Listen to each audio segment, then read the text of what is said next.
Thank you very much. Well, let me begin by acknowledging the traditional owners and elders, past and present, of all the lands on which Monash University operates. Peter Singer was born in Melbourne, Australia in 1946, and he was educated at the University of Melbourne and the University of Oxford. After teaching in England, the United States and Australia, he has, since 1999, been the Ira W. DeCamp Professor of Bioethics in the University Centre for Human Values at Princeton University. Since 2005, he has combined that position with the position of Laureate Professor at the University of Melbourne in the School of Historical and Philosophical Studies. He's married with 3 daughters and 4 grandchildren, and Peter's recreations include hiking and surfing. In 2012, he was made a Companion of the Order of Australia, which is Australia's highest civic honour. So Peter established the Monash University's Centre for Human Bioethics in 1980. It was Australia's first research centre that was devoted to bioethics, which under his direction went on to become one of the world's leading centres of its kind. The centre developed a reputation for high-quality research in philosophical and practical bioethics, and during Singer's 20 years at the centre, it produced influential and groundbreaking work in a variety of areas, including reproductive ethics and neonatal ethics and end-of-life decision-making, along with some of the best-known anthologies in ethical theory and bioethics. And Singer led a series of studies during the 1980s into the ethics of IVF. These were technologies which Carl Wood and Alan Trounson and other of the reproductive scientists at Monash helped to pioneer. So Singer is a true trailblazer in the field, and many of these trails were blazed right here from Monash. And along with his Monash colleague Helga Kuza, Singer created the journal Bioethics in 1987, providing a new forum for more philosophically informed discussions of traditional and emerging bioethical issues. And this journal has gone on to become, I would say, one of the very best in the field. In the early 1990s, Singer and Kuza co-founded the International Association of Bioethics, which runs one of the largest conferences on the bioethics calendar and whose governing body includes representatives from developing countries as well as developed countries. Singer and Kuza also pioneered graduate study in bioethics, establishing Australia's first Master of Bioethics program in 1989, which has produced several hundred graduates, some of whom I know are here this evening. So Peter appointed me to the centre in 1990. I have to say I was rather awestruck to have the opportunity to work with him at such an exciting and vibrant unit at the cutting edge of the discipline. I have to say Peter was a generous and inspiring boss who was always encouraging of his colleagues' and students' work, even by those who take quite different approaches to his own. And this generosity, sincerity and inspiration shine through in Peter's own work, and I'm sure these qualities will be clearly evident in Peter's presentation this evening, which I am very much looking forward to. So let me now introduce Alex Kennedy, who is a lead of the Oxfam and Monash Partnerships Governance Committee, to speak next. Thank you very much.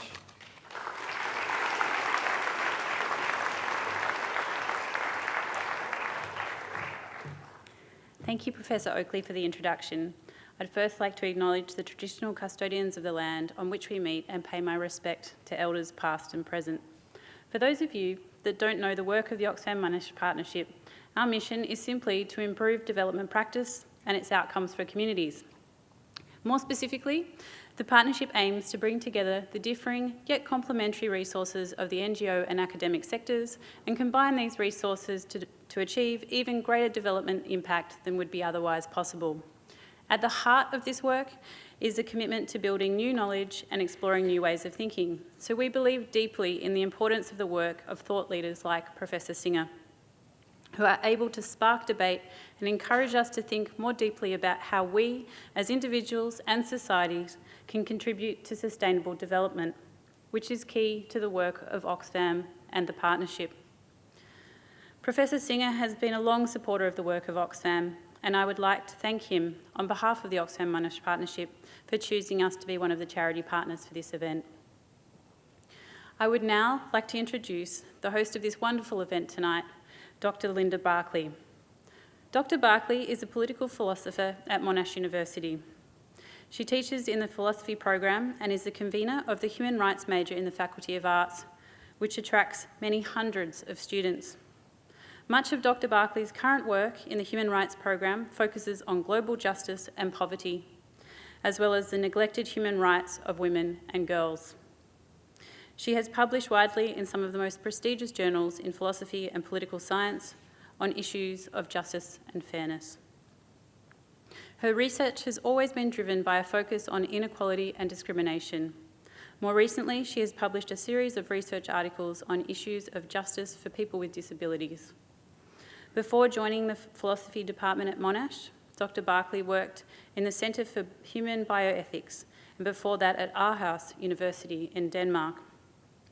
And in the late 1980s, fresh out of her undergraduate degree in philosophy, it was her privilege to work as a research assistant to Professor Singer, despite never sharing his enthusiasm for utilitarian philosophy. Dr. Barclay has also served the community outside the university and has been involved in ethics governance at Southern Health and at the Royal Women's Hospital, and has delivered ethics seminars to organisations like the Australian Federal Police and St Vincent's Mental Health. Thank you, Dr. Barclay.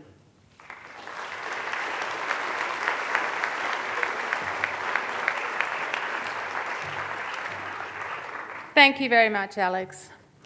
Peter Singer is often described as the world's most influential living philosopher. Indeed, in 2005, Time magazine named him one of the 100 most influential people in the world. He first became well known internationally after the publication of Animal Liberation in 1975, which again in 2011 Time magazine included on its list of the 100 best non-fiction books published in English since the magazine began in 1923.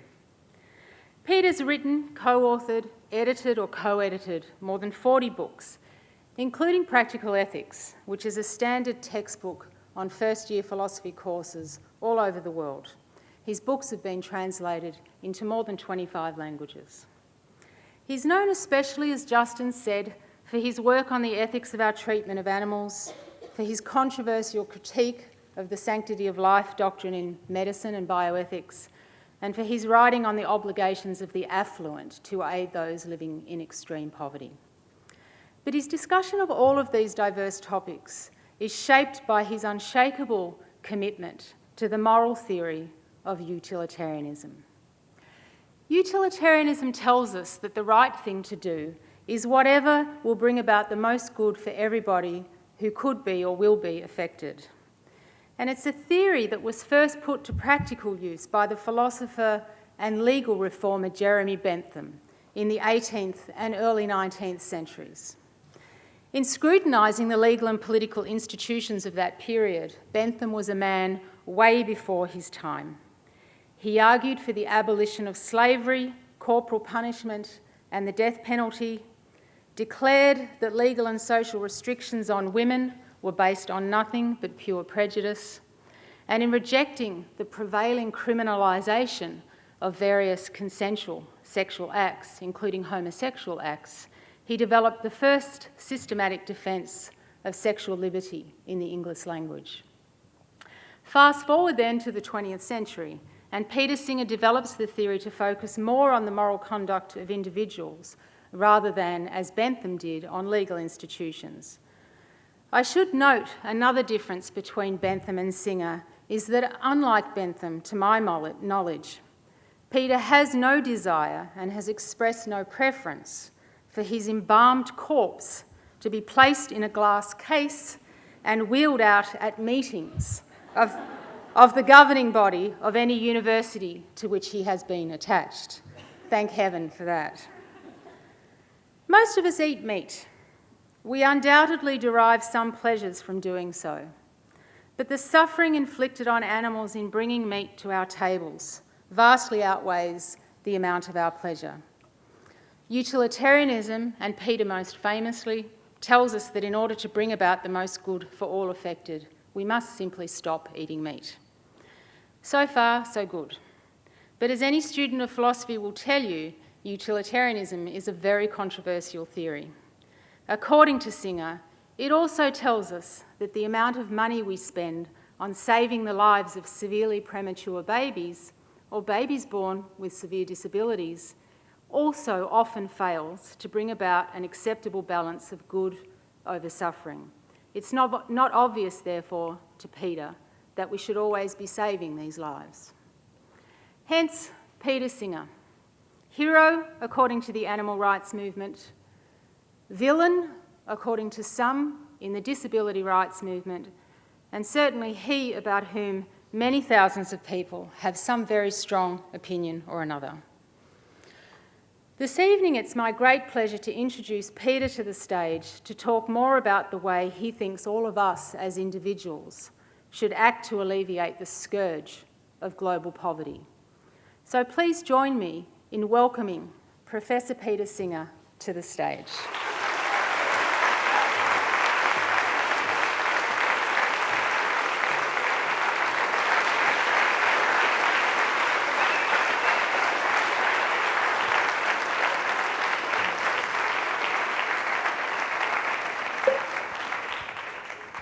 Thank you very much, Linda. Thank you, Justin and Alex as well, for the introductions.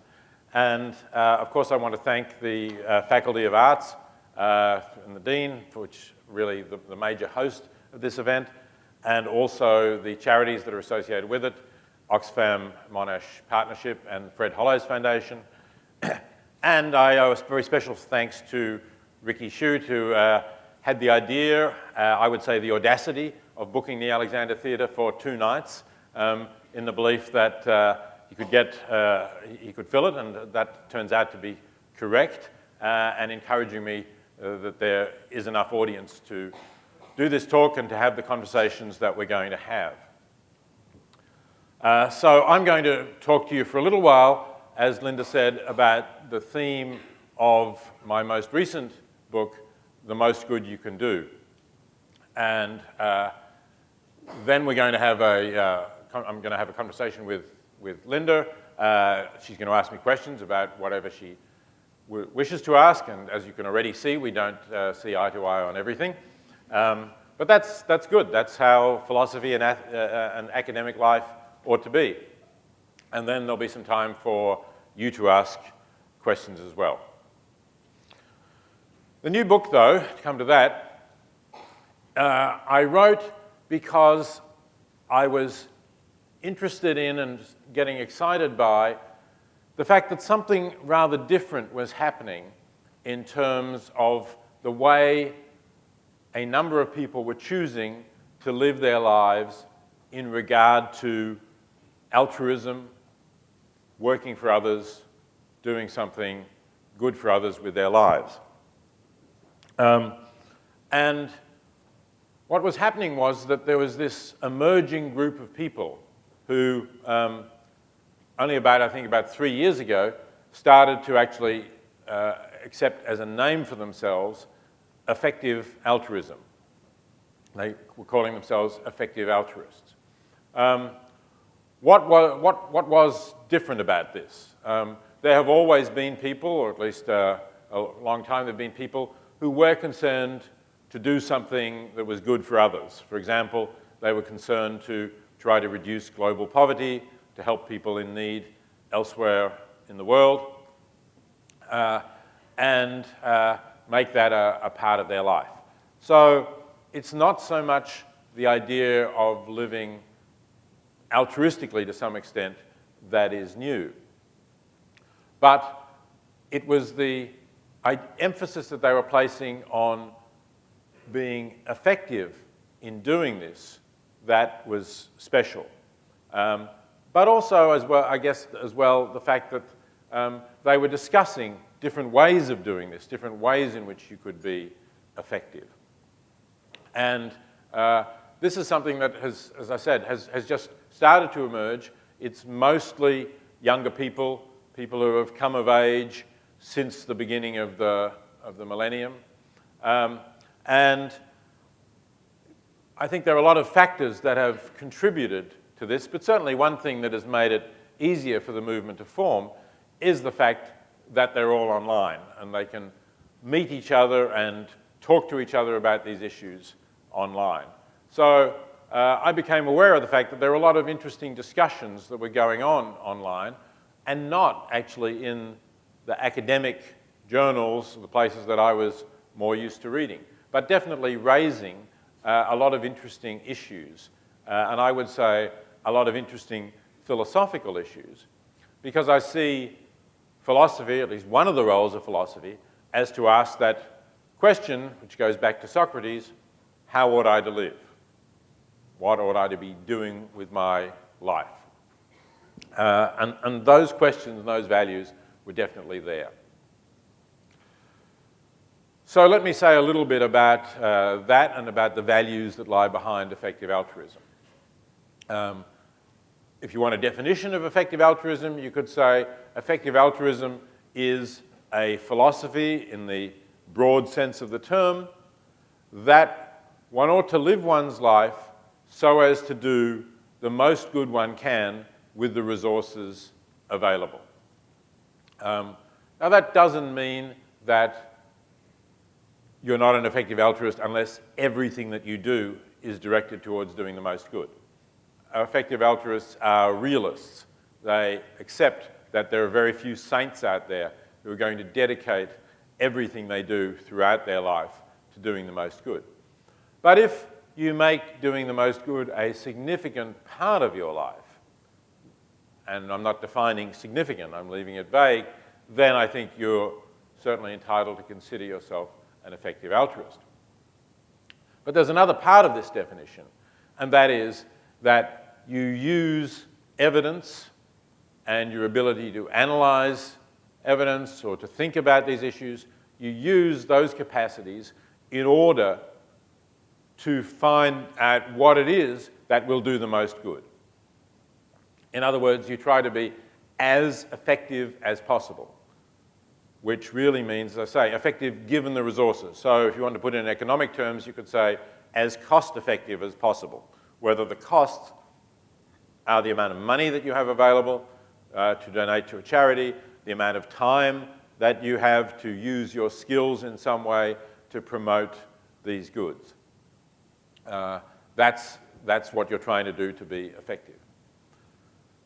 But of course, there are further questions that simple definition raises. Because if you say to do the most good, that immediately gives rise to the question, well, what is it?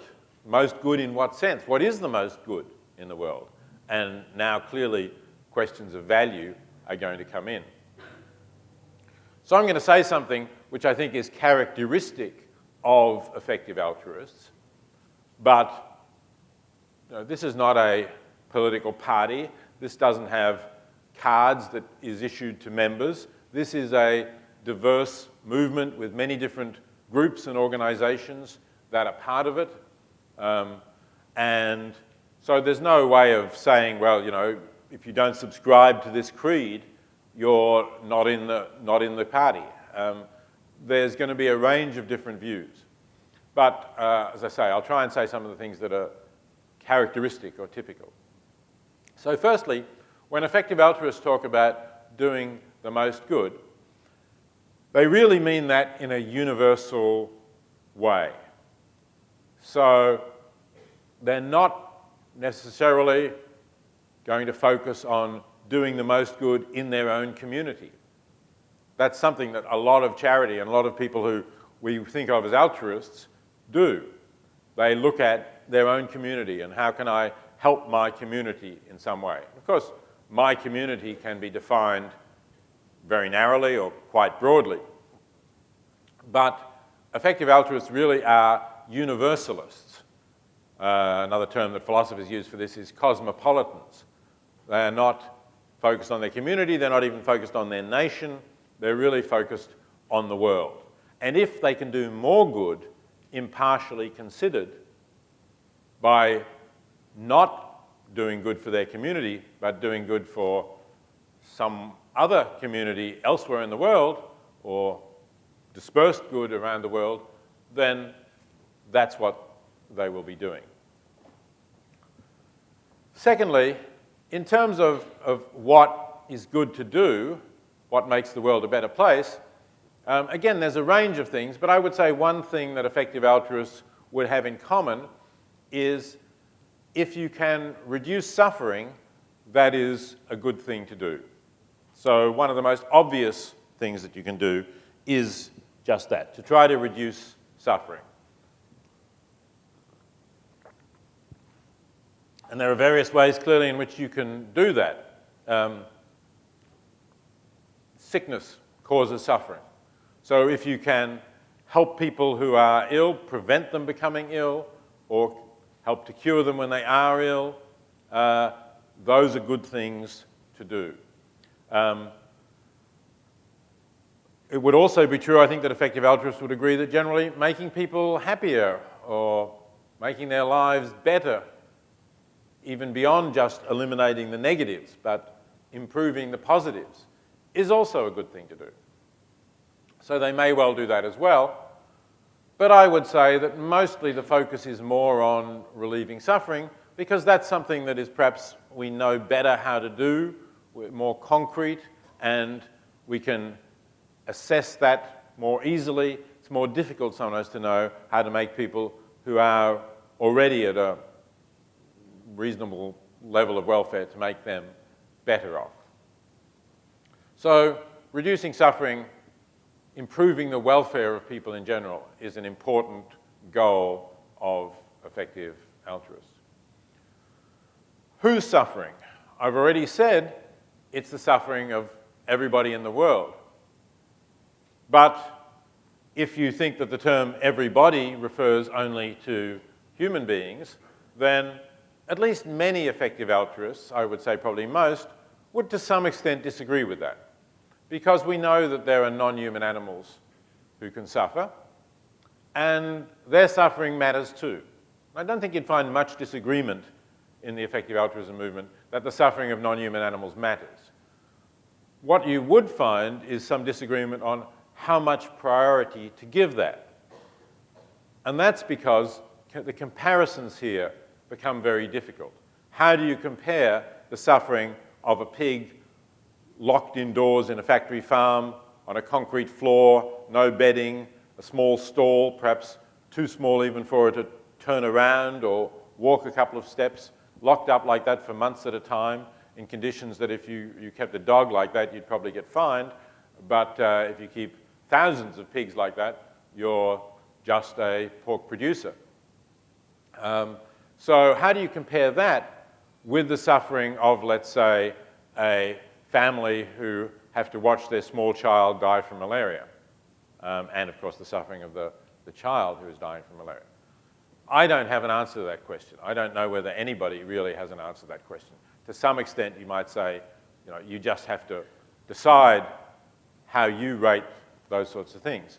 And so that's why how much priority is placed on focusing on one of these issues rather than the other is a matter on which there's no particular agreement. But I think, as I say, everybody would agree that they both matter. It's just a matter of priorities and also, of course, of how much you can do and, again, at what cost in resources to reduce the suffering of one or the other. Another thing, obviously, that effective altruists would agree with is that premature death is a bad thing. And the examples I've given already suggest that. So if you can prevent the deaths of people before they've reached old age, that's then a good thing to do as well. And there are things that we can do that do prevent those deaths. So those are, I would say, common values that effective altruists share. Now you might say, well, there's a lot of things you haven't mentioned. I haven't mentioned things like justice or fairness or equality. What about them? And here I think, again, the answer is some effective altruists will think that those things are important intrinsically. In other words, they'll be prepared to trade off a lesser reduction in suffering, let's say, for a greater increase in justice or fairness or equality. Others will say, no, justice and fairness and equality might be important principles, but they're only important because they contribute to a better society in which welfare is higher, in which people are not oppressed and therefore don't suffer as they would. And so, yes, I'll support them, but if I were really convinced that producing something that is fairer or more just or more equal would not lead to an overall improvement in welfare, in fact, just the contrary, if I was convinced it would lead to a decrease, then I wouldn't really be doing that. So again, that's I think, a distinction within the movement. And finally, it's important to know that what we're talking about, what effective altruists are talking about when they're talking about the most good, is actually what is sometimes referred to as the greatest expected value. What do I mean by expected value? All sorts of outcomes are uncertain. When we're talking about future things that we want to do in future, there's always some degree of uncertainty. So if you're going to produce something, if you have a chance of producing something that would be very good, but let's say there's only a 10% chance that you will produce it, then you can think of the value, the expected value, as the good that you're trying to produce divided by 10, because there's only a 1 in 10 chance that you're going to produce it. And you would compare that perhaps with a lesser good where you're 90% certain that you will produce it, very high probability that you'll produce it. So there, you would take sort of 9/10 of the value of that good. So those are kinds of judgments that you have to make, and that's why, as you can see, having the evidence is very important, not only as to what the good is, but as to how likely it is that it is going to be produced. So those are the values, essentially, that I think effective altruists hold. And Linda, in introducing me, talked about utilitarianism, and certainly, as she correctly said, I am a utilitarian. I think this is the most defensible overall ethical view. And obviously, if you are a utilitarian, then I think doing the most good is what you should be aiming at. That follows pretty directly from utilitarianism. But the converse doesn't hold. That is, it's not the case that if you're an effective altruist, you must be a utilitarian. Because you could think that, generally speaking, you ought to do the most good you can, but you could think that those principles I mentioned, fairness, justice, equality, and perhaps some others, are principles that are independently important, whereas a utilitarian might not think that. Or you could think that there are some moral rules that you ought never to violate, and utilitarians typically don't think that. So to give a famous example, Dostoevsky in The Brothers Karamazov challenges, not by name, but challenges what is in effect the utilitarian position when he has one of the characters ask, suppose that you could bring peace on earth forever. So you imagine that somehow you could establish this utopia where there would be no more wars and all the killing and violence and so on would be ended forever. But to do that, Dostoevsky asks, to do that, you first have to torture this small child over here. Would you do that? Well, Alyosha, the character to whom that question is put, says, no, I wouldn't. So he's not a utilitarian. A utilitarian, if they're honest, is going to have to say, you know, this is a very hypothetical situation, of course, but I would do that. Because I would know that if I didn't do it, it wouldn't be just this one child, but there would be millions of children who, in coming centuries, would be tortured or would suffer just as grievously as victims of war and victims of violence. And it's better that one child be tortured, even if it's at my hands, my own hands, than that much larger numbers should experience just as much agony in future. Okay, but as I say, this is a hypothetical example. You could very well say, I will never torture, no matter how much good is produced by it.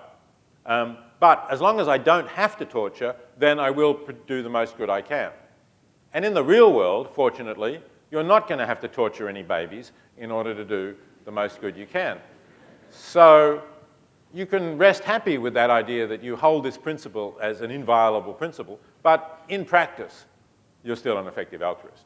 And there may be all sorts of other rules, some of which, are less hypothetical perhaps than that one, where people might hold and say, yeah, but there are some places where I'm going to draw the line and I'm not going to produce the most good. So that's what I want to say about the values that lie behind it and some of those philosophical questions. I thought it might be interesting to say a little bit now about some of the things that effective altruists do as part of their way of living. And these are about some people who I also introduce in a bit more detail in the book. One of the founders of effective altruism was an Australian. He's called Toby Ord, who is now in Oxford. Studied philosophy at Melbourne and then went to Oxford. And I've been thinking about ethics and obligations to help the poor and so on. And one day he decided to do a calculation.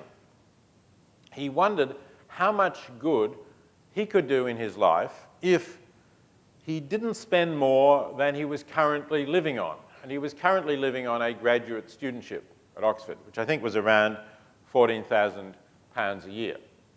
So, I mean, assume that you're living on something that level. He thought he was fine on that level. He thought, he was quite comfortable. He could have what he needed. He could go across to France on the vacation, so on. He thought he didn't really need much more than that. Of course, you have to adjust that for cost of living increases. But, imagine some sort of basic income like that. So imagine that you say, well, that's enough for me. So what if I were to live on that for the rest of my life? Now, of course, as a graduate student at Oxford, and a good one, Toby had the expectation of having an academic career where he would get paid more than the graduate studentship. So he thought about what might be a reasonable assumption about how much he would be paid, how his income would progressively increase over the years until perhaps he became a professor. And then he thought, okay, so now I'll imagine I'm getting all that money. I'll deduct the $14,000 a year at constant dollars from that. That will show me how much spare money I'm likely to have over my lifetime. I'll take that sum and I'll divide it by the cost of preventing blindness. So one of the sponsoring organizations here is the Fred Hollows Foundation. One of the things that they do is they treat people for a condition called trachoma, which is the major cause of preventable blindness in the world. And the treatment is very inexpensive. So even when you take into account that not everybody you treat would have gone blind, because you're treating sort of everybody, it's a condition that children start to develop, and it's a very slow developing condition where your eyesight slowly becomes blurred, and then eventually you go blind, perhaps only in your 30s or something like that. So it's inexpensive to treat. There's some debate about that. You might have seen Fred Hollow's ad saying you can prevent blindness for $25. Some people would say that's not the average cost, even if it is sometimes the cost. I think Toby took a higher figure for his calculations than that, but a realistic figure. Anyway, nevertheless, he still calculated that with that amount of money, he could prevent 80,000 people becoming blind. And he thought that that was amazing. Amazing that one person, not a Bill Gates or Warren Buffett at all, just somebody on a pretty normal sort of income, could do that much good. Think of that. The MCG, basically, full of people, and all would go blind, but for the fact that you had decided to do something with your life. So Toby decided that that was what he would do, and that he would, in fact, make a pledge to live on something like that graduate studentship. It has gone up now for inflation, and I think he pitched it a little bit high. He talked to his wife, who decided to do the same thing.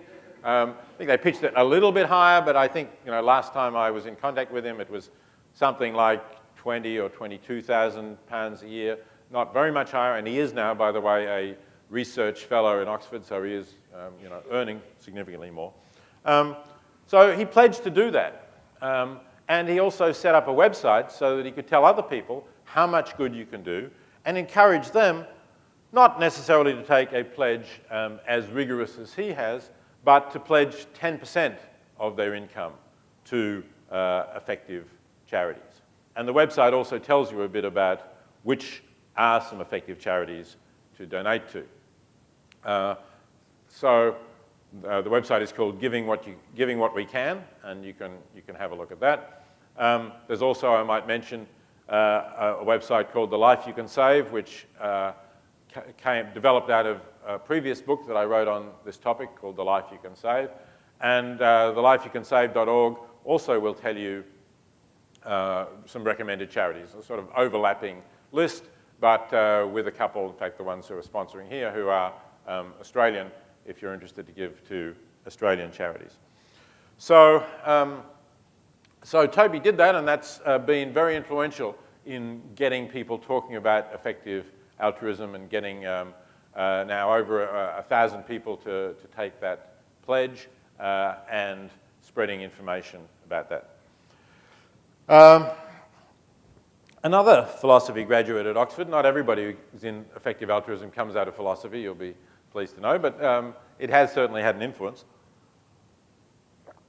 Another Oxford graduate called Will McCaskill set up another, worked with Toby on Giving What We Can, but was interested in questions of career choice. Thought that a lot of people don't think enough about choosing their career. And the choice of your career, if you're a young person, for those particularly relevant to those students who are here tonight, the choice of your career is, of course, one of the most momentous choices you're going to make, even just in terms of how you're going to spend your time and whether you're going to find it interesting. Will calculated, this is just a coincidence, it happens to be the same figure that Toby calculated in terms of hours. So Will calculated that most people spend 80,000 hours in their career. And yet they don't spend such a lot of time in that choice. You would think, wouldn't you, that it's worth spending perhaps 1% of those hours to decide how you're going to spend the other 99% of the 80,000 hours? But 1% of 80,000 is 800. How many people do you think actually spend 800 hours thinking about which career they're going to choose? That's quite a lot of time, really. So it suggests that we make this very important choice, perhaps without enough reflection. And Will, of course, particularly thought that people ought to reflect on which career will do the most good. Because that's surely at least a factor that people ought to take into account. And he looked online to see what sort of advice there is that people might get if they were trying to say which career could I choose that will do the most good. And he thought that the range of options was somewhat obvious and perhaps not sufficiently wide-ranging. So if you look at that, you find things like, well, you could work for a non-profit organization, you could work for a charity, you would be doing good then. So that's a pretty obvious choice. And some people will say, well, if you can get into a medical degree, you could become a doctor and then you could do a lot of good curing people. Perhaps you could go and work in a developing country where there aren't enough doctors or something of that sort. And those undoubtedly are good things to do. But Will thought that there was one obvious choice which was not really mentioned. And I'll tell you about that choice by referring to somebody who I know, who in fact was a student of mine at Princeton, somebody called Matt Wager. Matt went to Princeton to do both maths and philosophy. He was very good as a philosophy student.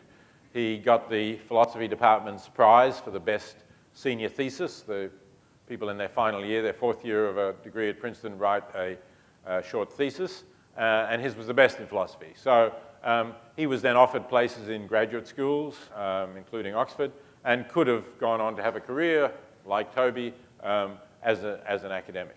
And for many people, that would have been attractive. I know it was very attractive to me at the time when I was graduating.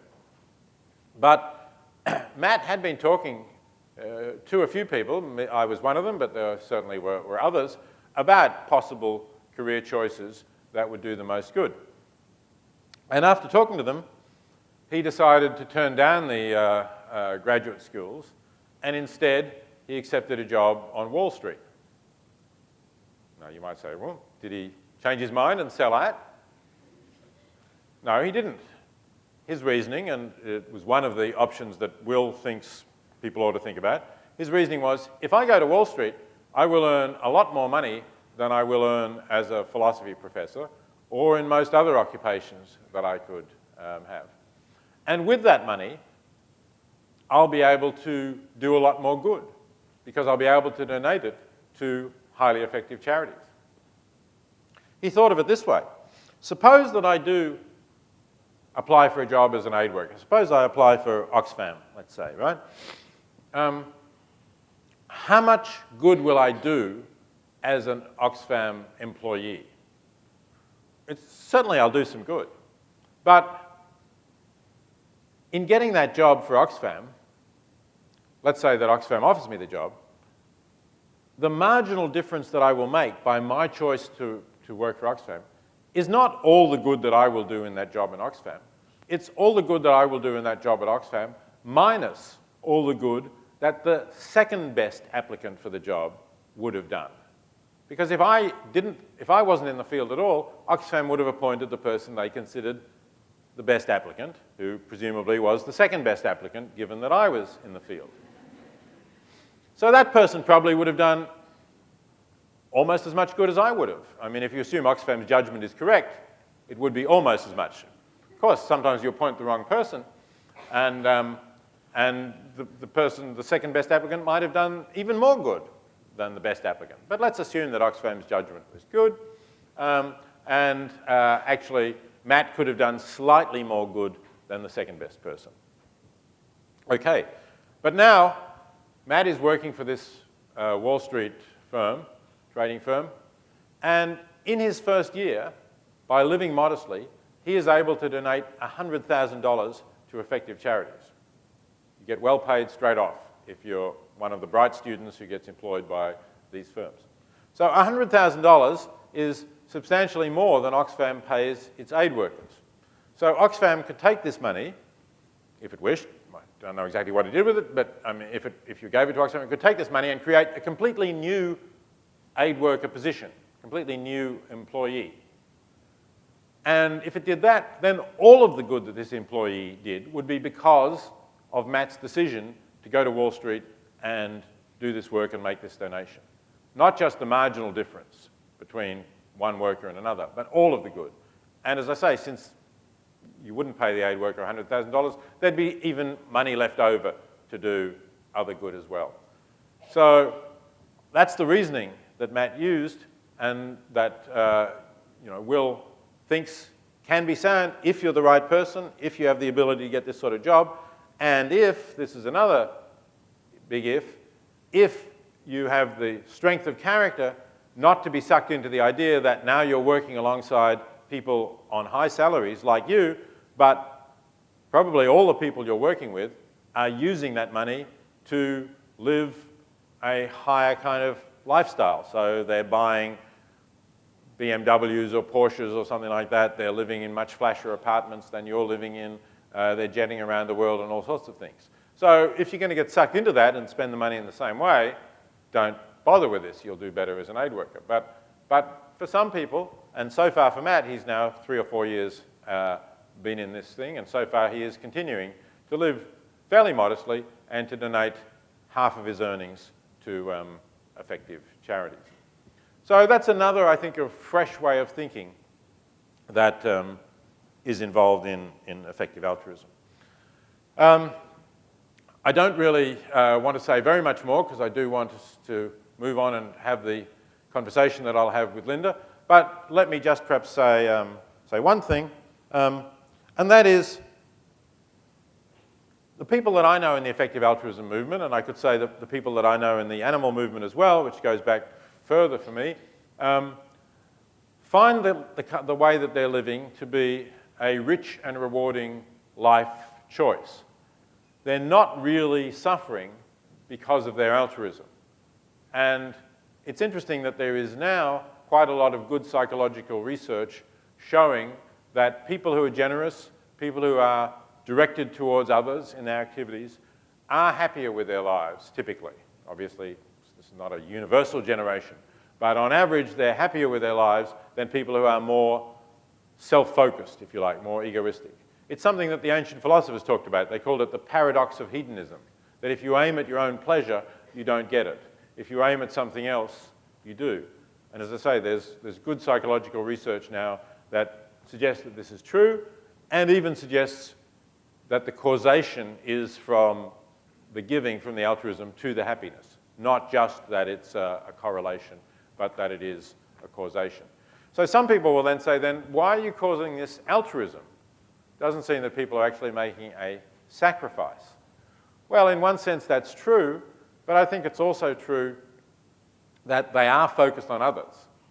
They're not thinking, I'm going to do this because then I'll be happier. You know, maybe at some point they've thought of that, maybe even in their career choice. But it's not their day-to-day thing. They're thinking about what can I do to reduce suffering? What can I do to help more people? Those kinds of things. And that's what provides the satisfaction, the fulfillment, and the reward in life. So I think that this is important that people do go out in the world doing this. One of another effective altruist who I talk about in the book, but I won't talk about now, is a woman called Julia Wise, who has a blog called Giving Gladly. And she's quite a personal thing, talking about her lifestyle and that of her partner, and what they're giving and why. And she thinks it's really important, that you are glad about this, that you don't feel that this is a burden, but that you're doing it in a cheerful spirit. So if you want to look at that, I also say look at givinggladly.com, I think it is, Julia Wise's blog, and you'll get to know somebody else who's living this way. So I hope that I've given you something to think about and perhaps ask questions about, and I'm going to leave my solo remarks there, and I'm looking forward to the conversation with Linda and subsequently then to your questions. Thank you very much.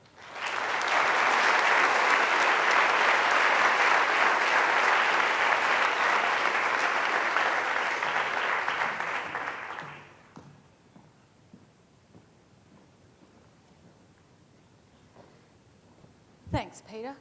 I thought maybe we could start by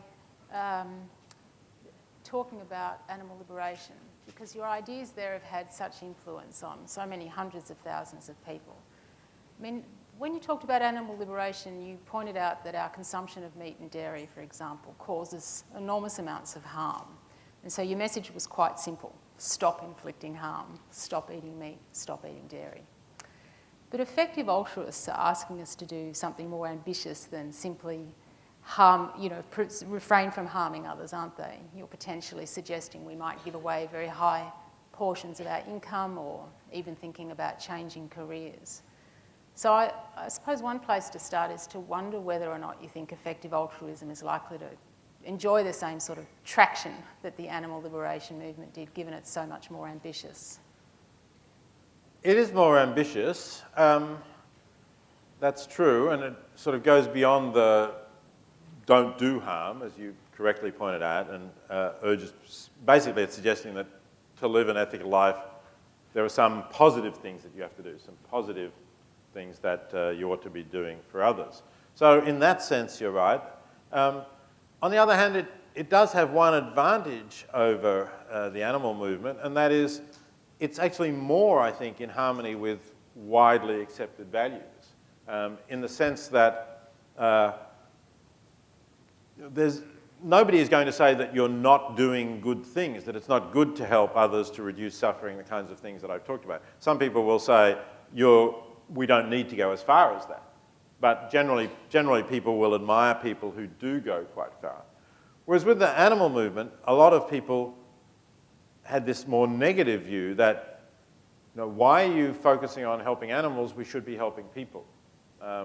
And so there was a lot of negativity, and there still is a lot of negativity. I think less than there was 40 years ago when the book was first published, but it's still quite a lot of hostility to people in the animal movement who they see as, this is something you've always got as, why do you love animals more than people?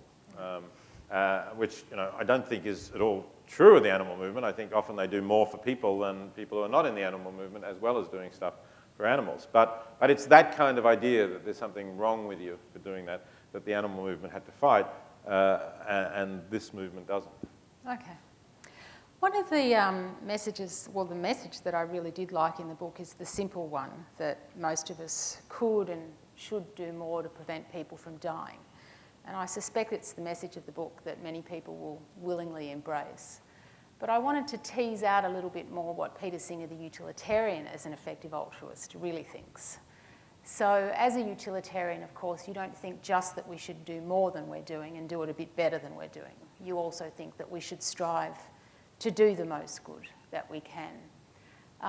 So maybe we could just spend a little bit of time exploring some of the implications of that. So if I have $1,000 to give away, perhaps each month, let's suppose, it's true, isn't it, that you think it's not an effective use of my $1,000 to give to, for example, some of Australia's most recognised causes, so anti-cancer charities, organisations that combat violence or seek to combat violence against women and girls, women and children. Let's say organisations that provide free legal advice to asylum seekers in Nauru or Manus Island. I mean, you think that there's more effective ways than any of those that I could use that $1,000 on, don't you? Yes, that's true. And of course, that's not to say that these aren't good causes in themselves. But you do have to think about what is the cost for the benefit you're getting, or another way of thinking it would be, can you get greater benefits elsewhere? So because of the way the world is, there's this huge inequality between affluent societies and some of the poorest societies in the world. And that means that, for example, if you give to medical research that is focused on diseases of the affluent societies, the cost per life saved is going to be quite high. I mean, we spend very substantial amounts of money sometimes to save lives. So I'm talking about hundreds of thousands of dollars to save a single life. It's not at all unusual in medicine in affluent countries. In fact, I don't know whether it's available here on Medicare, but in the United States, there's now a drug called Soliris, which costs $440,000 per year for treatment. And that will be provided if you're over 65 in the US. You get Medicare entitlements. If you have decent health insurance, it will be provided. The United States officially says it doesn't ration. Don't think that's quite true, but anyway. So you're talking about those kinds of large sums. And if you're talking about saving lives in poor countries, well, you can save lives by distributing bed nets in malaria-prone regions. And again, there's various figures around, but certainly maybe $3,000 is a figure that there's an organisation called GiveWell that assesses charities. They say about $3,000. Some people would say that's actually higher, but GiveWell is extremely rigorous in its thing. So $3,000 for saving a life, which is often a child, so maybe saving a life for 40 or 50 years, as against $400,000 for saving a life for 1 year. I think it's pretty clear what is going to do the most good. And I could tell similar stories about the other issues. Okay. Well, I mean, maybe that's a good point at which we can talk about measuring effectiveness then. And I think this is quite a complex issue, and maybe we can bring it out by focusing on some of the charities that you and your organisation endorses, and you endorse in your book. And here, really, you follow largely GiveWell's own assessments on what are the most effective charities. So one organisation distributes mosquito nets, and it seems to be endorsed because, roughly, you can say one $5 mosquito net saves one life. And another, not quite. You have to distribute a lot of $5 mosquito nets before you actually save the one life. Because obviously not every child was going to die, otherwise there wouldn't have been anyone there. Right, but you get the idea. You can simply make it a fairly the mosquito nets are straightforward. very cheap, that's right. The mosquito nets are very cheap, and you distribute enough of them, educate people a little bit on how to use them, and you save lives, definitely. Right. Yeah. And so similar sort of story with another charity that you endorse that distributes deworming tablets, for example. So, but as you've already pointed out, we'll have to keep producing mosquito nets and deworming tablets forever, not just for each new generation, but because they get lost, they get stolen. Yeah, they don't last forever anyway. They don't last forever. Distribution supply lines get disrupted by conflict or by corruption or because wealthy donors have moved on to the next best thing. So wouldn't it be rational to also take some of that money and maybe devote it to the scientific search for a malaria vaccine, such that we no longer need mosquito nets, or to devote it to large-scale sanitation infrastructure projects, such that people no longer get infested with worms? And indeed, wouldn't it be rational to take some of the money and maybe even devote it to political and legal advocacy, such that we can do a better job at holding the international community and governments to account for the delivery of basic services and human rights, which so many experts tell us are absolutely crucial ingredients in long-term sustainable solutions to poverty? So here's the worry. As you know, GiveWell doesn't endorse any of those sorts of interventions, and it doesn't endorse any organisations that practice those sorts of interventions, simply because the very, I would say, very simplistic methodology they use can't give us an answer, X dollars spent, number of lives saved. Do you think that's a problem? So let me state my overall view on this. Rather than you describe GiveWell's methodology as simplistic, and by the way, I encourage people interested in this to go and look at givewell.org. It's lots of information on the website. You can spend a lot of time and you learn quite a lot from it. So I would say their methodology is very rigorous. That is, they demand a very high standard of evidence. So for example, they particularly favour organisations where there are randomised controlled trials to demonstrate that what you're doing is effective. So in the cases that we've been talking about, say, let's talk about the worms, because actually the worms, the deworming is not life-threatening, but it is debilitating. And what's interesting is that trials have shown that one of the major effects of deworming kids, which is very cheap, costs about 50 cents a year, the opposite end from the drug I mentioned, one of the major effects of deworming kids is they stay at school longer. So they get better education. So you could see this as a contribution to education. And in fact, what the studies have shown, and this is shown by careful studies where you deworm kids in one village and you don't deworm them in the other, which you might say, oh, that doesn't sound very nice, but basically there's so many villages with kids with worms in them that you just don't have the resources to deworm them across the whole of Kenya, let's say, if that's where you're working. So, you get the measurements, and therefore you can see the difference it makes. Now, you can do the same, for example, with employing more teachers. Those of you in education will say, oh, well, we know that, if you have smaller classes, kids will learn better and they'll stay at school longer. Turns out that deworming is, for a cost basis, per dollar, deworming is, I think I'm remembering this rightly, about 130 times as effective as employing more teachers in getting kids to stay at school longer. Now, you wouldn't have found that out if you hadn't done these careful trials. So I think the trials are really important. But it is true that you can only do that kind of, you can only get that kind of evidence for certain sorts of interventions. And some of the ones that you mentioned, like finding a vaccine for malaria, you can't, because that's a one-off thing. You can't, have randomized trials of putting millions of dollars into research. But I don't oppose doing that. And Bill Gates is doing that. And I think, it's great that Bill Gates is doing that because he has a lot of money and he can employ some very smart people to find out who are the best scientists, who have the best chances of doing that, and put some money into that. Would be harder for small donors to actually do that, but I think it's really good that it is being done for exactly the reason that you say. In the long run, that might pay off. Now, you then went from that sort of scale, where I don't have a problem, to the larger scale of advocacy for the poor.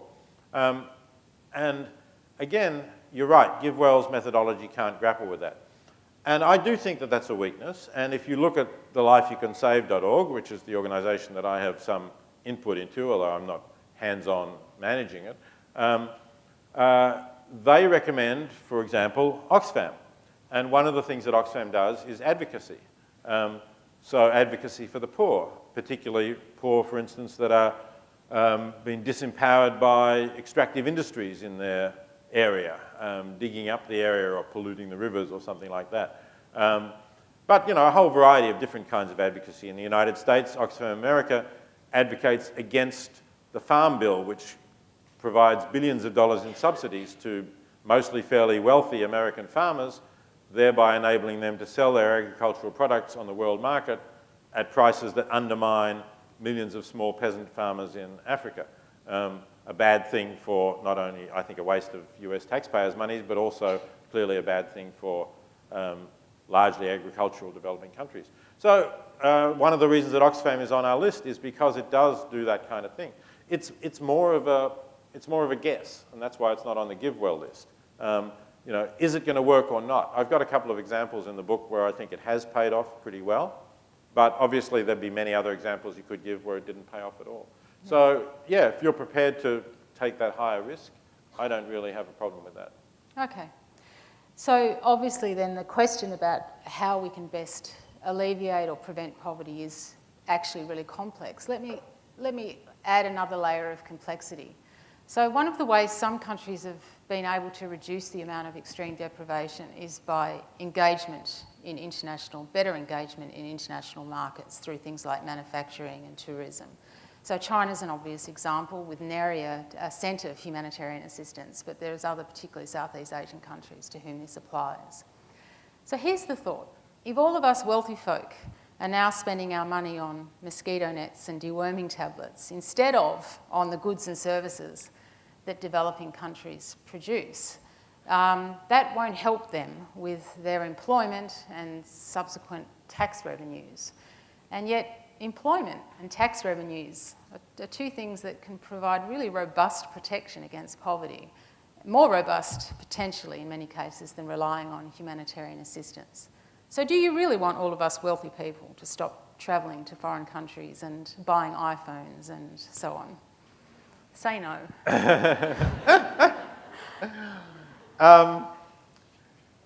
Okay, I will say no. But you know, I will also say, at the moment, of course, this is a small movement. If it were to get to the point where it was a large mass movement, you would have to be more conscious of those sorts of impacts that you're talking about. What impact are we having on undermining some of the industries that can provide employment? So there might be a point at which you start to scale back. But at the moment, I think we're very far from that. And at the moment, I think that aid is important because aid is really, should be directed anyway, it's not always, but should be directed at the poorest people. And they're not always the ones to benefit from this kind of economic growth. So there's some evidence that you know, the people who have benefited have been people who were poor but not the very poorest. So the poorest 10% of the world has not really been able to get into this. And often that's for lack of infrastructure. For instance, they may live far from the coast and there may be very poor roads. So they don't have anything really, you know, any opportunities to trade what they're producing. And sort of therefore our consumption is not going to really help them. It will help the people who've been able to move to the cities and work in the factories that manufacture the iPhones or the clothing or whatever it is we buy. Another factor to think about is that, of course, when you go and buy your iPhone, only a very small portion of that goes back to the workers in the factories. Now, some people will say it's so small that, you know, we shouldn't even buy it, they just exploit it. I don't totally accept that because generally the wages that Foxconn, say the iPhone producer, pays are higher than would be available if Foxconn didn't exist. Because, you know, and that's why they're able to employ large numbers of people, and people are moving there to get those jobs. But still, most of what you're spending is not going to help people get out of poverty. Whereas, of course, if you take your donation and you direct it effectively, then most of it, every organisation has to have some administration that it make sure the money is properly accounted for and gets to the right place and so on, but most of it is going to get directly to helping people in poverty. Okay. Maybe we could finish this part of the conversation about global poverty by me giving you a quote from Dale Jameson. And he's a philosopher whom you know well. Very well. So I'd like to hear what you say to Dale, because this is what Dale says about your work.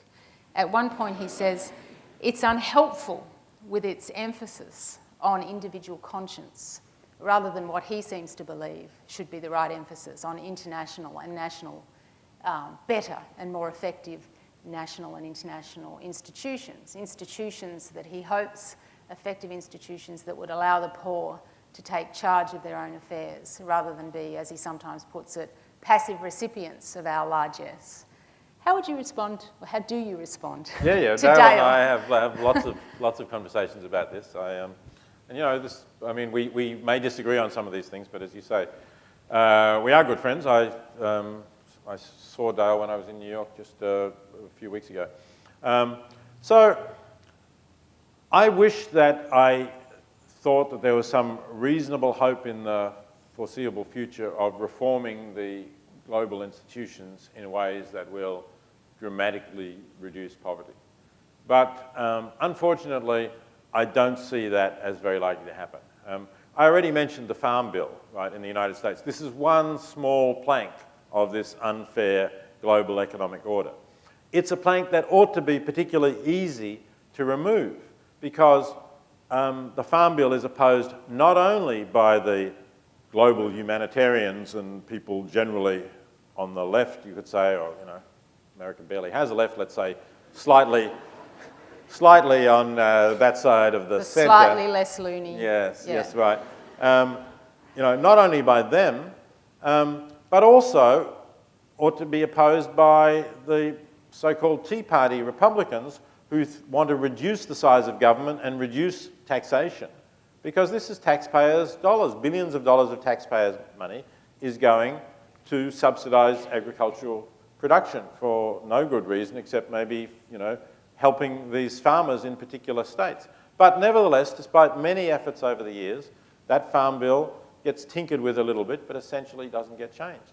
So if you can't change that, it's going to be very much harder to change some of the other major factors, you know, that urgently are calling out for reform. I mean, I think there's lots of things that you could do to have a more level playing field, to give some preference to countries that are in poverty to produce, to stop, for example, the purchasing of oil and minerals and things like that from dictatorial regimes like Angola or Equatorial Guinea that don't channel any of this back to the actual people of the country.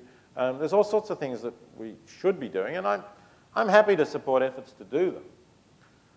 But I still think it's going to be a very long and hard struggle, and I think there are things that we can do that, as I said, we can have high confidence they will make a difference in the short term, that there's good reason for doing. Okay. Maybe we can just come back to saving lives in the wealthy part of the world again. I was actually very surprised to read in your book that you give the tick of approval to bone marrow donation and kidney donation. Maybe we can just focus on the bone marrow case for a moment. The calculation seems to be quite simple these days. You just take a bit of blood from you, you fiddle about with it a bit, and you give it to me, and I grow a new and healthy bone marrow. But actually, bone marrow recipients typically spend many months in hospital, and so that in itself would amount to hundreds of thousands of dollars, not even factoring in the cost of medications and so on that they typically have to take for the rest of their lives. So actually, going back to something you talked about in your talk, saving people in wealthy countries, the amount of money spent on saving one life with a bone marrow donation could have saved potentially thousands of lives in the developing or extremely poor part of the world. So should an effective altruist like you really be supporting bone marrow donation and perhaps kidney donation? Well, you have to think about whether that particular pot of money could have been diverted to help the larger number of people that it would have helped. But I don't believe it could have been. I mean, if somebody makes a decision to go on the bone marrow registry and their bone marrow is used, then, as you say, the Australian healthcare system is going to be up for hundreds of thousands of dollars. But the Australian healthcare system's funding is not out of the same pot as the foreign aid funding. And incidentally, as I guess we all know, that got slashed by another $1 billion this week after already being cut before. And I think Australia's level of foreign aid now is really totally shameful, matched only by the other country that I spend time in, really, among affluent countries, and that's the United States. That's really bad. But so if I thought that by giving bone marrow you would be taking money that would have otherwise gone to an effective foreign aid program, then I would have said no. But that's just not the way it works.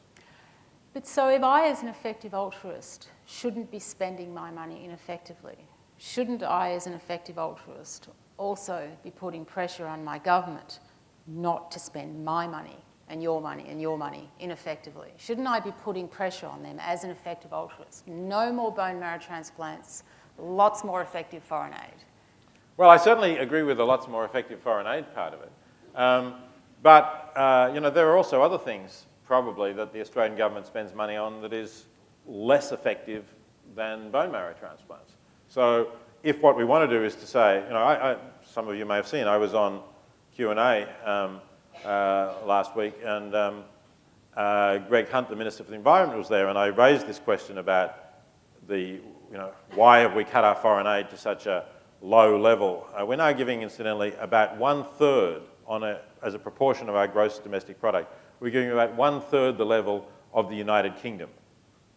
Do we really think that the United Kingdom is 3 times richer than us? I don't think so. But anyway, Greg Hunt's reply was, well, we have to pay our own way. I guess this is parroting the government's line. We have to pay our own way. Well, if you have to pay our own way, why have the cuts come so heavily in foreign aid? Why haven't they come in other areas of government spending, where I think we would all have our different sorts of targets of what could be cut?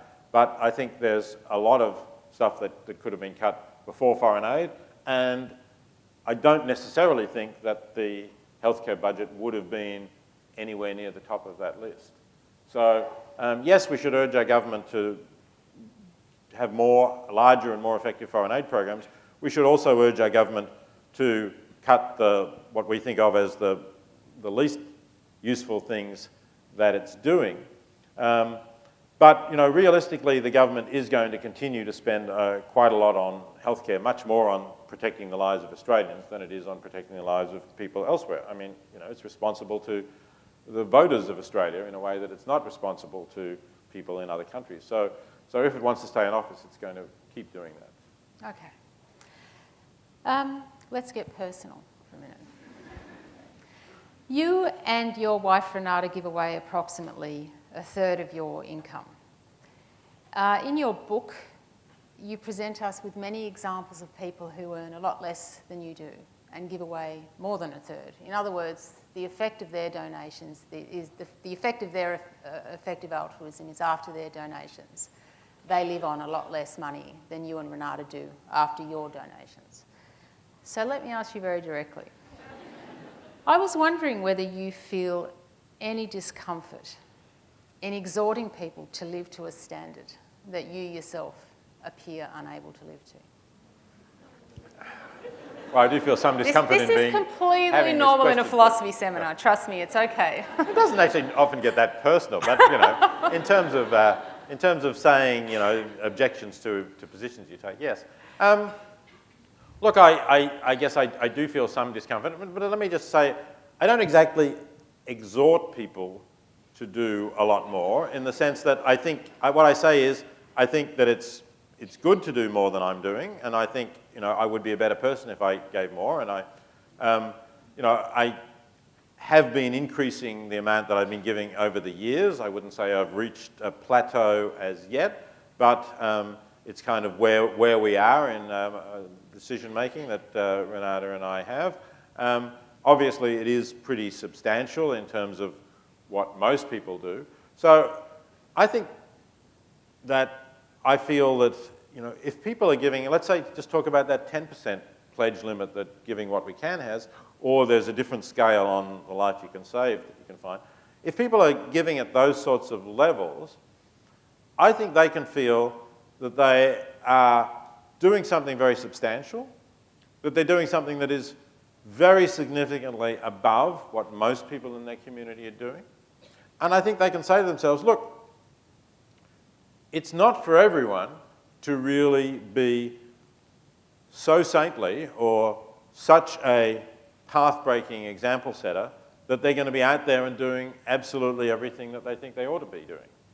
And that's where I feel I am, that I'm doing something that's quite substantial, that's doing a lot of good. I'm happy about that. But I don't see myself as being very saintly. I see myself as being, in that sense, you know, rather more kind of ordinary person who's got to this position where I think I can do quite a bit, and I find that worthwhile thing to do. Perhaps as things go on and various other commitments and responsibilities ease, I'll end up, say, giving half of my income, as Matt Wager, the Wall Street trader that I mentioned, is doing. You know, I should say he's a single person with far fewer responsibilities. Maybe makes it easier, and also coming into that at an earlier stage. Perhaps if I'd come into this at an earlier stage, I might have got to where he is. So I guess what I'm saying is, this is a sort of rather rambling answer, that I feel something of a mix of some satisfaction with where I am, but certainly when you pose the question as sharply as you do, yes, I feel some discomfort as well. Well, I think you've just really answered my true question, or the motivation behind the question, and it was really to go back to what I began with, which was, you know, is the best message that effective altruists should be pressing the one that we should do the most good we could do? Or is it going to be more effective and more feasible for us to press the message, just do more than you are, maybe 10%? Because after all, that's a standard that you're well and truly exceeding. So it was really a motivation.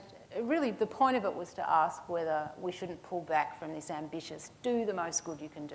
Just do more. Well, so I think there are a number of interesting things to say about that. One is that it is really interesting to me, and it's one of the things I talk about in the book, and you could say here I'm sort of being the spectator describing something that's happening rather than the advocate. It's interesting to me that there are people who are doing this, who are giving half of their income, even people who are not very wealthy, as Julia Wise, for example, who I mentioned, was giving. She was giving a third of her income when she was living on $40,000 a year, which was a lot more than I was giving when I was living on something comparable. So it's interesting that there are people doing these things, including, the other example you mentioned, much smaller number of people, but there are some people who are donating kidneys to strangers. Some people are skeptical about the existence of altruism even in human beings, or, how altruistic can people be given human nature? So I think these are really interesting examples that ought to be better known, and that's encouraging to think that there are these possibilities. It's not as if we're somehow chained by our genes to be selfish, but that people can live in these ways, and it's worth exploring why and how does that happen. And I try and do a bit of that in that book. So that's part of the answer. The other thing is that this expression, the most good you can do, isn't intended to say, therefore everybody should do all the possible good that they can.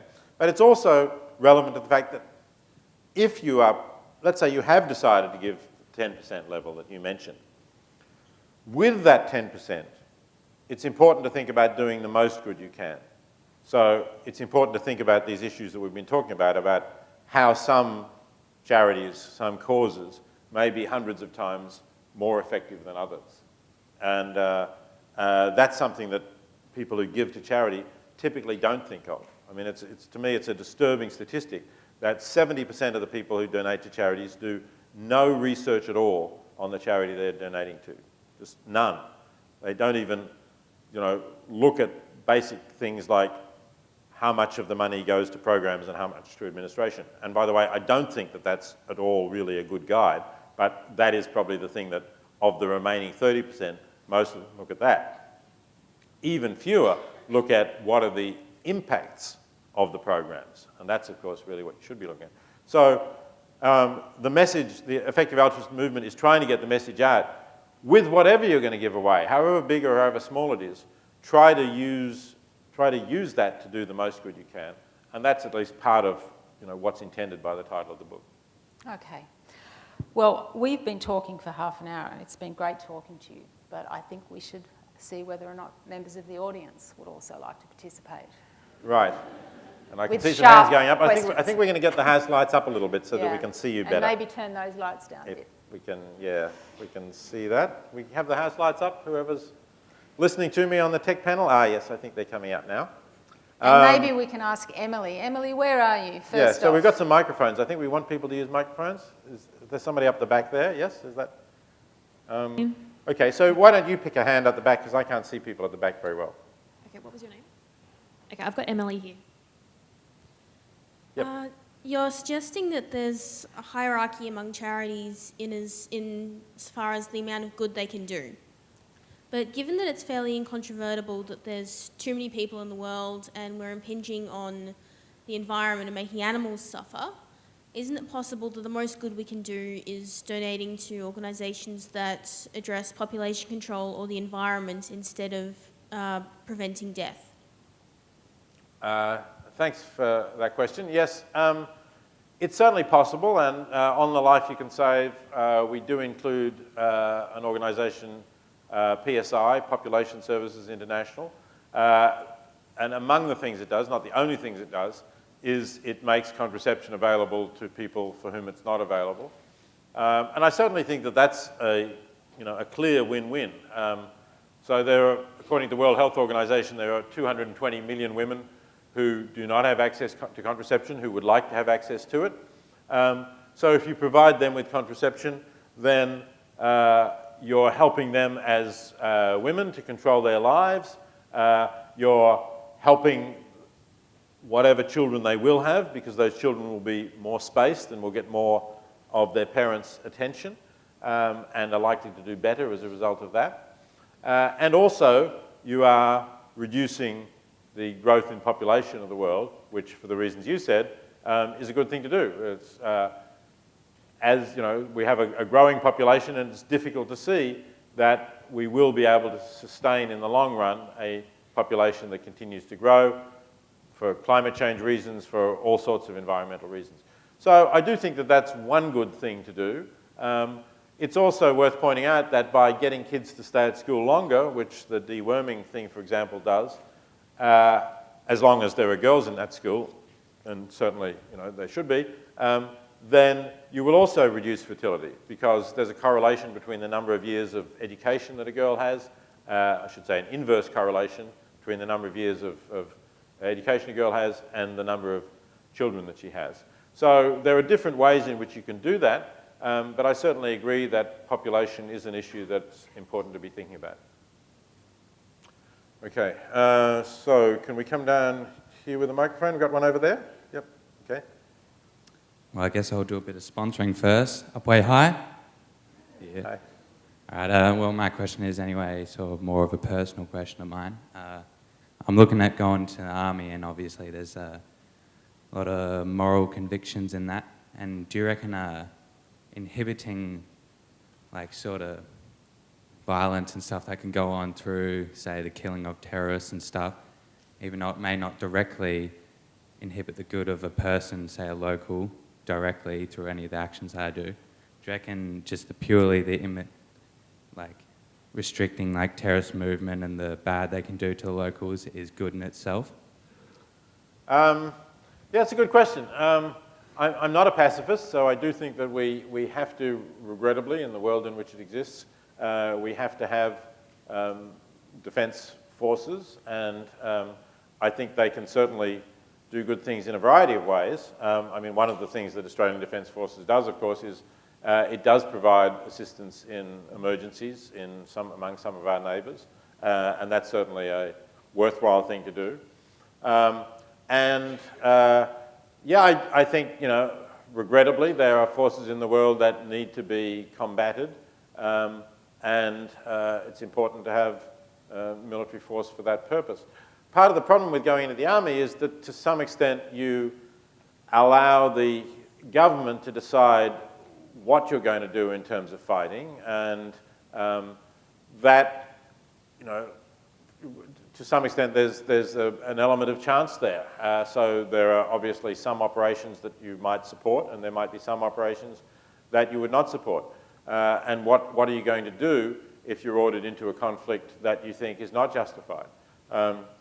I think that a soldier of conscience ought to refuse to accept orders to fight in a war that he or she does not consider to be a just war.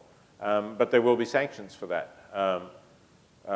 So if you're prepared to do that, and you're prepared to be a voice of conscience within that military operation, which, as I say, is difficult, then that can be an ethical choice. I wouldn't say that it wouldn't be.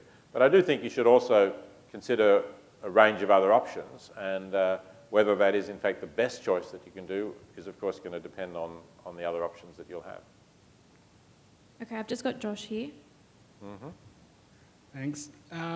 So we talked a little bit about if you feel any discomfort about you giving different rates to other people, and it seems like the most good you can do isn't about making people feel bad if they're doing any less than other people. But I was wondering if it does, and if it should make a difference when you feel good about yourself if you give, and you feel bad about yourself if you give less than others. Maybe that's a question for Linda, as you know, she made me feel bad just then. Look, I do think that it's important to feel good about it, and as I said, you know, that's the title of Julia Wise's blog. So I think you can feel good even if you're not doing everything that you should, and that's why, as I said, I feel something of a mix of satisfaction and some discomfort, but on balance, I think the satisfaction, the knowledge of the various good things that I am doing clearly outweighs for me the bad feelings that I might get from not being more. And you know, as a utilitarian, I don't want people to go around pointlessly feeling bad. I think guilt is only worth engendering if it's going to result in better action, in a better standard of action. And that's perhaps why, this goes back to a great 19th century philosopher, utilitarian philosopher I've written about called Henry Sidgwick. He thought that we ought to blame, the standards of praise and blame should not be connected to these sort of absolute ideas of what's right and wrong.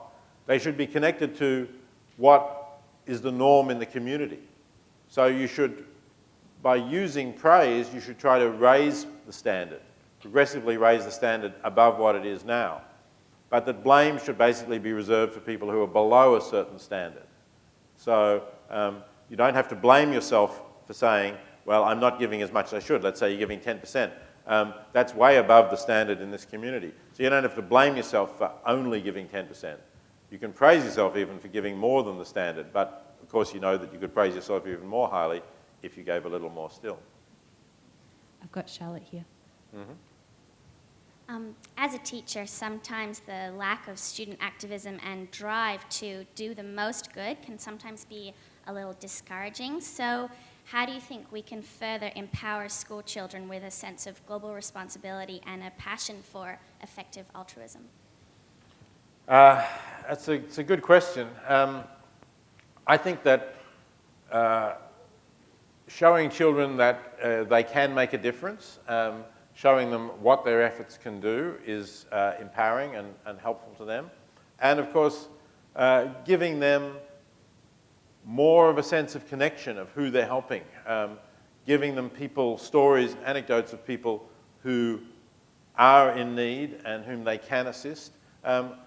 I'm, on the whole, and this is more for adults, I'm skeptical of the idea of saying sort of sponsor an individual child kind of thing, because I think often it is better to do things on a larger scale, you know, more structurally, I guess, a bit more like some of the things you were saying, but sponsoring the individual child is at the opposite extreme of very much individual to individual.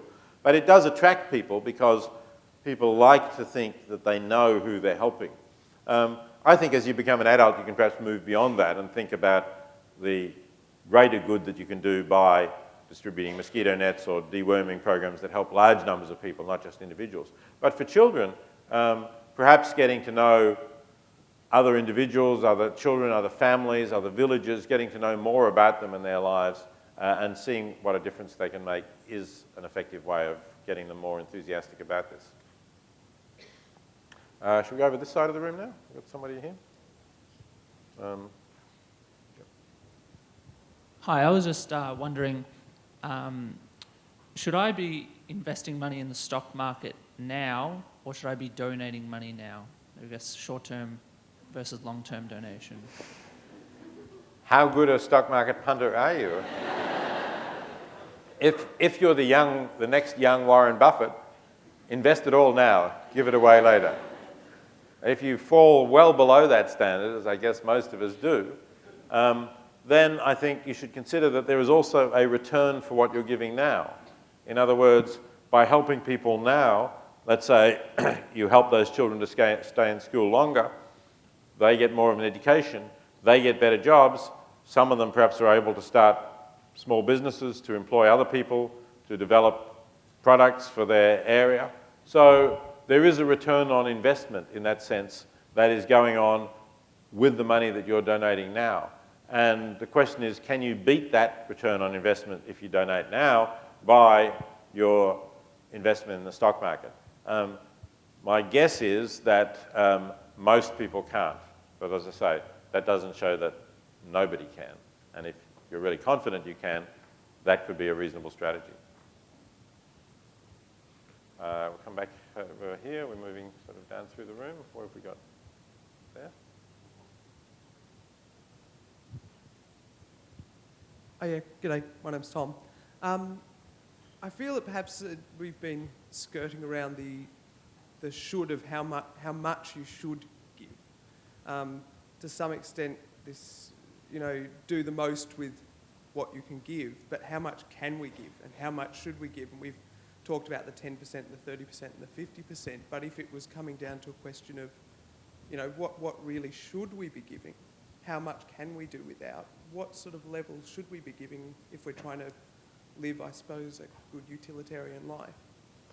Okay, well, a long time ago in an article called Famine, Affluence and Morality, I argued that the ultimate level would be the level at which, by giving more, you reduced your own standard of welfare by an amount that was comparable to the extent to which you increased someone else's. In other words, you'd reach that sort of level of marginal utility where you're lowering yourself to the level of someone else. That would be a very extreme standard. And probably, in fact, there'd be other reasons for stopping short of that. So, for example, you need to buy enough to be able to dress well enough to hold down the high-paying job that enables you to give a lot of money. You don't want to give to the point where you can't even, you reduce your own capacity to earn well. So there could be all sorts of other factors that come in. But as I say, I think, ultimately the utilitarian would say you ought to be giving wherever you will do more good by giving than you would if you don't give. And that's probably for many people, perhaps for somebody like myself, that would be more than 50%. So that's a very demanding standard, but as I say, that just goes back to what we were talking about before. I don't blame myself for not reaching that standard. It's kind of what you would have to get to for it to be able to say there's nothing more that you ought to do in this direction. Okay, continuing to move down a little bit, or should we take one on this side? There's one here in this row there. Yes, you. I wrote it down because I figured I might be a bit baffled speaking to you, so I hope you don't mind. Go ahead. In a number of your books, you've touched on the general concept of a sort of ethical unwillingness. That is, whether it involves animal rights, human rights, or the general good, that people have a bias towards their own well-being, and that many will only be ethical when their survival is not at risk, whether that risk is real or perceived. After reading The Most Good You Can Do, I'm curious to know, in the context of this human tendency where ethics, let alone effective altruism, are thrown out in favour of self-preservation or even simply human comfort, what do you consider the greatest present danger towards reaching a more ethical future? The greatest present danger to our reaching a more ethical future. So, I mean, there are all sorts of dangers, I guess. There are dangers to our very survival. I think, I think climate change was probably a very great danger, perhaps to the survival of the species, but more probably than that, to the survival of a level of civilization at which we can really talk about ethics. Because, as you correctly pointed out, a view that I've defended is that only a few people are really going to be ethical when their survival is at stake. Not no one. I mean, you have heroic examples of people who are prepared to sacrifice their own life for others. You have people in concentration camps who gave away a crust of bread or something like that. So it can happen. But mostly, you know, if we were really thinking that our own survival or that of our close family and ones we love was at stake, I think most of us would put that ahead of the well-being of others. So to really make ethical progress, I think we have to provide a basic level of economic security. And that's why it's easier for us to talk about these issues in a society like Australia that does provide that than it would be for people in some other parts of the world.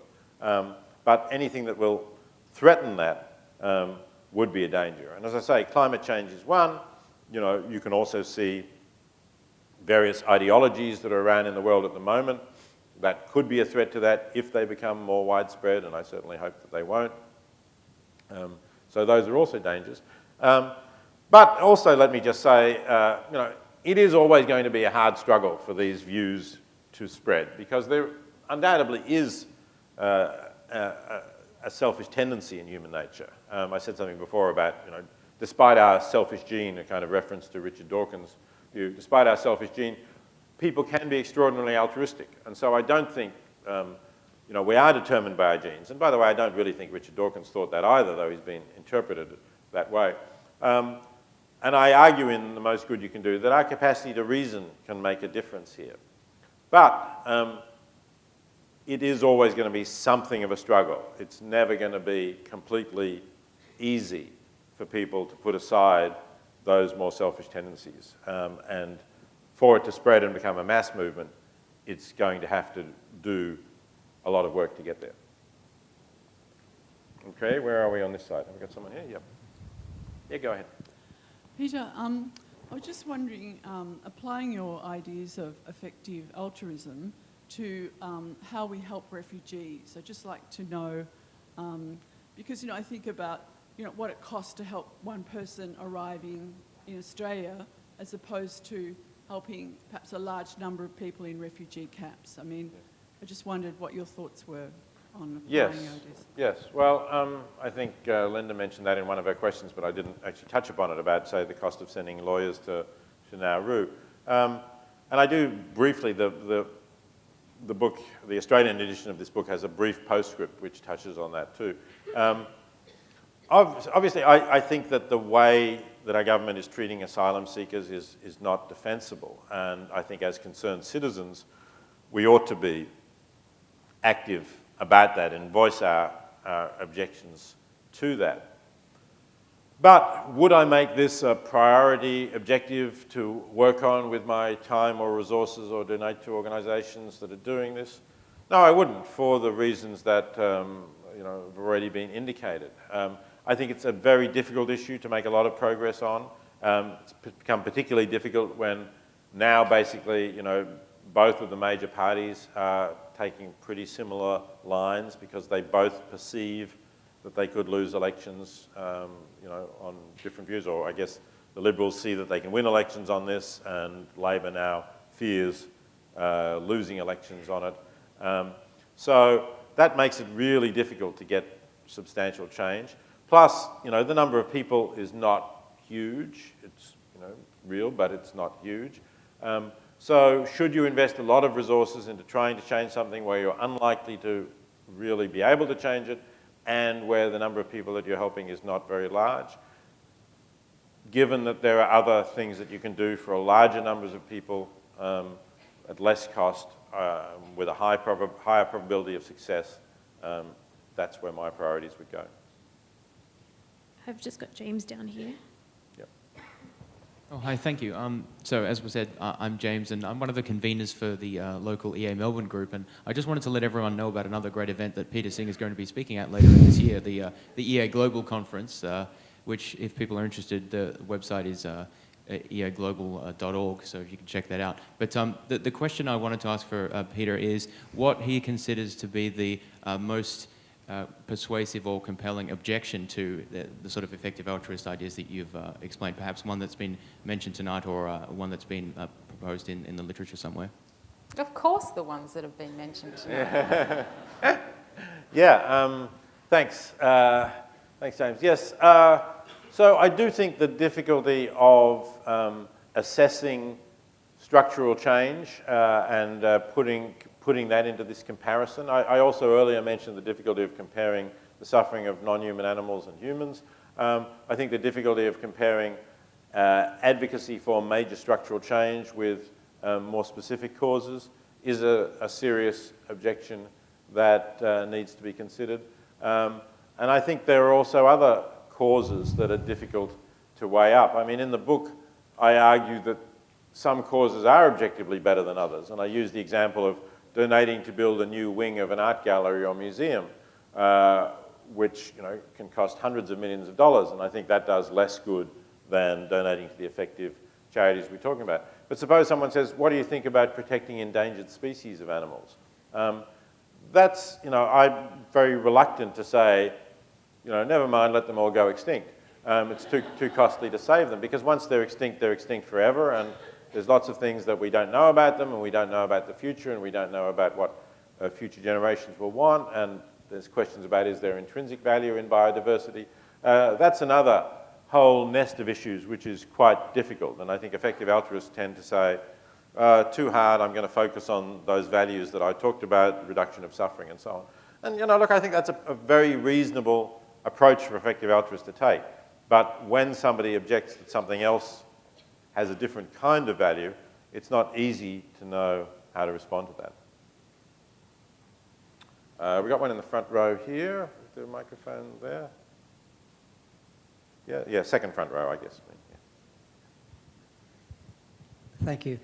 Most of the conversation tonight about effective altruists has been where they've set the bar pretty high, and where you've talked about figures, it's been tended to be 10% up. Can you just say a bit about the scale you mentioned? You did mention it briefly, in the life you can save, which starts much lower, at least as a starting point, because I think that's much more accessible to most of the people in this room. Right, yeah. So there are different strategies that different organisations have, and the Life You Can Save uses a strategy that I set out in the book of that title, which was published 6 years ago now, with this kind of progressive scale. And I tried to calculate how much would need to be raised to meet a figure that the economist Jeffrey Sachs had set for what he thought would take to actually virtually eliminate extreme poverty in the world. I say virtually because you're never going to completely eliminate it. There'll be pockets of somewhere or other because of civil strife or catastrophe. But basically end the kind of mass extreme poverty, which now affects about 1 billion people, and reduce that to small pockets of, a few million here and a few million there. So to raise that amount of money, I produced a kind of sliding scale, and my idea was that it should not impose serious hardship on anyone. So even at the very highest levels, people earning, say, $1 million a year, I capped how much they should give at 1/3 of their income. Then I scaled that back, and I used figures from the US tax office as to how many people were on these various income brackets. And I found that for people below $100,000, if they gave even just 1%, and then once you get above $100,000, you're giving 5%, and once you get above 150, you're giving 10%. I can't remember exactly the steps now, but something like that, until you get up to this 33 1/3%. That would raise enough money. If that were a sort of scale that everybody in the affluent world gave, that would raise more than enough, significantly more than what Sachs had said was necessary. So I put that in, and on that level, most people in the audience would only have to start off at 1%. Of course, you can give more, and the idea partly is you start something low that seems easy to accept, and then you say, I can do better than that. I can move up to 2% or 3%, and eventually you get there. The idea is to get as many people as possible used to giving, comfortable with the idea of giving, and then build up from that. So it's a different strategy, but it's a strategy that is designed to say, perhaps this is going to get more people involved. And interestingly, although, as I said, Giving What We Can has about 1,000 people who've pledged to give that 10% level, the Life You Can Save has, I think, somewhere around 18,000 who've pledged to give according to that scale. So you do get more, it's, it's anybody's guess, I guess, which is going to raise the most amount for effective charities in the long run. Let me just also mention, since I'm talking about the Life You Can Save, and James put in the ad for EA Global, if you want to get involved with the Life You Can Save in Melbourne, there is a Melbourne chapter, and you can email melbourne@thelifeyoucansave.org, and you will get somebody to answer you, and we'll be happy to get you involved in the Melbourne chapter. Okay, now I think we have somebody just behind you there. That's right. Hi. We're probably going to have to make this about the last question, I think, or maybe one more after that. Lucky. My question's about choosing a career that's effectively altruistic, and you outline a couple of options, like going into a high-paying job where you can donate a larger amount versus working as an employee for a nonprofit.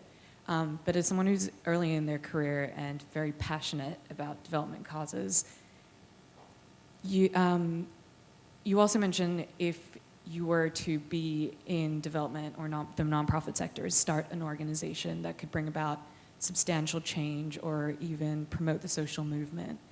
How would you suggest to consider and weigh those options early on in your career? Because it's hard to calculate the percentage of success and the estimated value. Yeah, it is very hard to calculate that. But if you're passionate about some particular cause and you actually want to start your own organisation or cause, or for example, there are people who, like Will McCaskill, who has this 80,000 hour site. I mean, he's actually acting as an advocate. He has an academic position, but he's acting as an advocate. It gives him plenty of time to act as an advocate for effective altruism. And he's probably most effective at doing that because he's a very good advocate for it. So if you have some particular cause that you think is a cause that is doing the most good, and you believe that you can be a highly effective advocate for that cause, that may be a better thing to do either than working for a different non-profit or earning to give more. So it is going to depend on you, and to some extent there's an element of guesswork there. There's nothing that you can really calculate. But if you feel that you're better suited for that, that it'll draw more of your energy and talent than either just working for high income in a job that you're not really interested in, or working in a non-profit where you're not sure whether you'll be doing as much good, then sure, go for the thing that you feel will draw out the best in you and where you'll be doing the most good that way. Now, did we have one last question? Because we do have to wind this up by 8:30, and we're pretty much there, I think. Hi. I just have a question about the role of government in giving aid. You seem to place a lot of stock in the role of the individual in giving aid to these organisations to developing countries, etc. But shouldn't something like this fall on the shoulders of the government through something, say, increased tax, rather than being a concern for the everyday person? Well, it certainly should, and at least in the sense that I already mentioned, that I think it's shameful that Australia is now giving something, or will be giving something like 0.23% of gross national product, and it should at least be like the United Kingdom giving 0.7%, which was a target the United Nations set many years ago. It could even be up there with the top nations like Denmark and Sweden and so on that are giving close to 1%. So to that extent, yes. But I am addressing a room full of individuals. In the book, I'm addressing individual readers. There are things that it's in our power to do. We can certainly be active citizens. We can certainly contact our Member of Parliament and say, I'm really disappointed with this further slashing of the foreign aid budget. You can and should do those things. And I hope that government will respond. I hope there'll be more of a movement for this. But, I do want to say to people, it's not just a matter of saying, oh, if only the government were better. There are things that it's within the power of most people, maybe not absolutely everyone, it's within the power of most people to do, and why not do them too? On that note, I think we should stop and thank Peter for his presentation tonight.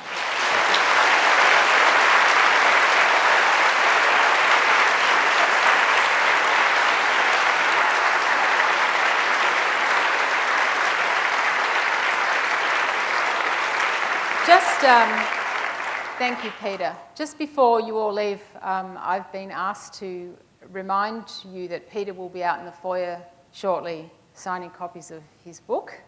And I just want to thank a few people on behalf of the event producer, Ricky Shute. So I want to thank Arm Shanti, Cafe and Gallery in Frankston, and particularly the owner, Elka Newell, Panna Chocolate Australia, the CEO, Panna Barbunas, and the Panna team, the Faculty of Arts here at Monash, Radio Monash and Rafael Hassan, Text Publishing Australia, with particular thanks to Leah Antigone, sorry, I'm nearly there, Chris Quinn and the Melbourne chapter of The Life You Can Save, and the team here at the Monash Academy of Performing Arts.